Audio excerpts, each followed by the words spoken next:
नमस्कार, मैं हूं श्रीराम शिंदे और आप देख रहे हैं विश्व शांति दर्शन। आइए देखते हैं कुछ अच्छी और सकारात्मक खबरें, लेकिन सबसे पहले आज की सुर्खियां।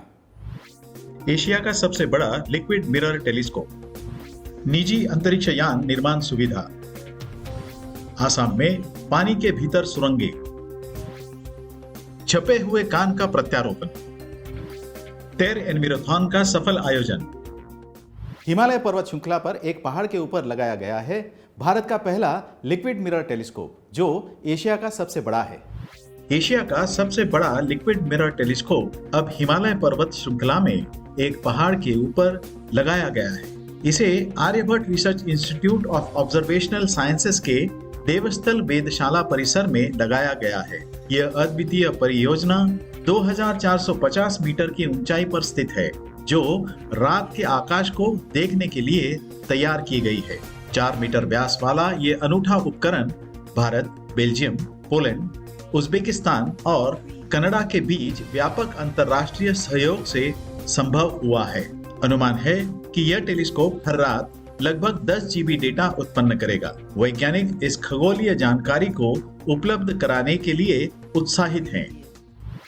भारत की पहली अंतरिक्ष यान निर्माण सुविधा बेंगलुरु में शुरू हो गई है। लेते हैं ज्यादा जानकारी।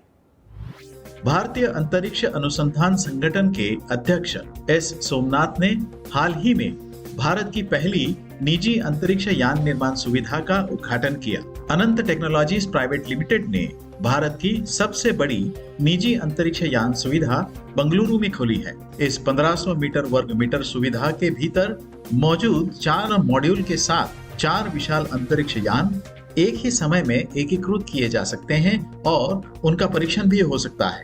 यह सुविधा कर्नाटक औद्योगिक क्षेत्र विकास बोर्ड के एरोस्पेस पार्क में स्थित है। सुविधा के सभी 4 घटक स्वनिहित हैं और 4 अलग अलग अंतरिक्ष यान वर्गों में प्रक्रियाओं के प्रारंभ से अंत तक एकीकरण करने में सक्षम है। ब्रह्मपुत्र में पानी के नीचे होंगी रेल और सड़क सुरंगें। सुनते हैं यह खबर विस्तार से। सड़क और रेल मंत्रालयों ने सीमा सड़क संगठन के साथ मिलकर 7,000 करोड़ रुपए की अनुमानित लागत से असम के ब्रह्मपुत्र के पार देश की पहली पानी के भीतर सड़क तथा रेल सुरंगों को विकसित करने का निर्णय लिया है। इस योजना में 3 समानांतर सुरंगों के निर्माण का आह्वान किया गया है। एक सड़क यातायात के लिए, एक रेल यातायात के लिए और एक आपातकालीन स्थिति में उपयोग के लिए। ये प्रस्तावित सुरंगें मौजूदा तेजपुर सड़क पुल के लगभग 9 किलोमीटर ऊपर से उड़ान भरेंगी और दक्षिण तट पर जाखला बंध रेलवे स्टेशन तथा ब्रह्मपुत्र के उत्तरी तट पर धलियाबिल रेलवे स्टेशन को जोड़ेंगी। वैज्ञानिकों ने मानवीय कोशिकाओं से 3D तंत्रज्ञान के उपयोग से छपे एक कान को सफलतापूर्वक प्रत्यारोपित किया है। सुनते हैं ये अनोखी खबर। एक अमेरिकी कंपनी ने एक मरीज के लिए जीवित कोशिकाओं से बने 3D प्रिंटेड कान का प्रत्यारोपण किया है। रोगी एक जन्मजात दोष के साथ पैदा हुई एक महिला थी, जिसके कारण उसका दाहिना कान छोटा और विकृत हो गया था। 3D बायोथेराप्यूटिक्स कंपनी ने उसके कान के अवशेष से कोशिकाओं का एक नमूना लिया और उन्हें न्यूयॉर्क की एक प्रयोगशाला में विकसित किया। जीवित कोशिकाओं को तब कंपनी के कोलेजन आधारित जैव स्याही के साथ मिलाया गया। कोलेजन को एक विशेष 3D बायोप्रिंटर में डाला गया, जहां रोगी के बाएं कान की प्रतिकृति के रूप में एक आयताकार आकार बनाया गया। एक सर्जन ने रोगी की त्वचा के नीचे 3D मुद्रित कान प्रत्यारोपित किया और उसके चारों ओर की त्वचा कसने के बाद एक कान का आकार दिखाई देने लगा। कंपनी को उम्मीद है कि अंततः इस तकनीक का इस्तेमाल नाक और रीढ़ की हड्डी सहित शरीर के अन्य हिस्सों को बदलने के लिए किया जा सकता है। पुणे में वैश्विक पर्यावरण दिन के अवसर पर आयोजित तेर एनविरोथॉन में 700 से अधिक धावक सहभागी हुए।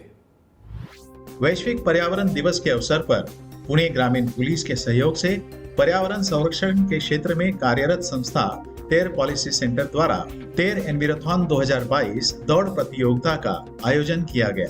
पुणे ग्रामीण पुलिस अधीक्षक डॉक्टर अभिनव देशमुख, अतिरिक्त अधीक्षक मितेश घट्टे, युवा पर्यावरण कार्यकर्ता अवनी अवस्थी, विद्या सहकारी बैंक के निदेशक महेश गावस्कर ने विभिन्न समूहों के प्रतियोगियों को झंडा दिखाकर प्रतियोगिता की शुरुआत की। 3 से लेकर 71 वर्ष तक की आयु वर्ग के 700 से अधिक धावक इसमें सहभागी हुए।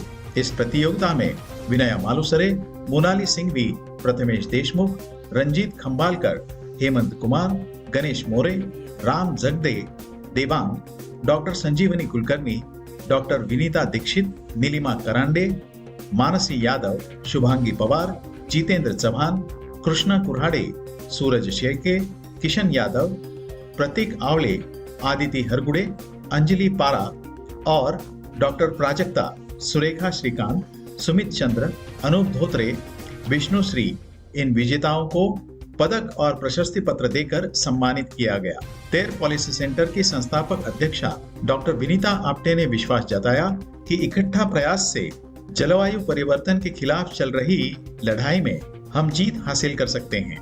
ढग कितीही काळे असले तरी सुद्धा त्याला एक सोनेरी किनार आहे आणि त्या सोनेरी किनारीमध्ये आपण सगळेजण आहोत. आपण नक्कीच पर्यावरण वाचवणार आहोत. भारत दुनिया का पहला देश है जहां पर वनों की संख्या बढ़ रही है।